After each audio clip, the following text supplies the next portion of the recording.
L'oferta del gegant informàtic Microsoft per quedar-se amb Yahoo ha passat una factura inesperada al seu fundador, Bill Gates. La caiguda del preu de les accions de Microsoft ha acabat destronant Bill Gates del pedestal d'home més ric del món que ocupava des de feia 13 anys. Li ha passat al davant el financer i amic seu Warren Buffett, que precisament ha donat part de la seva fortuna a la fundació humanitària que promou Gates. Malgrat el gest filantròpic i la crisi financera, Buffett ha augmentat la seva fortuna fins als 62.000 milions de dòlars.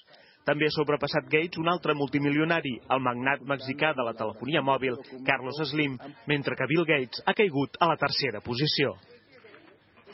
Aquest any passat, el patrimoni de Buffett s'ha incrementat en 10.000 milions de dòlars.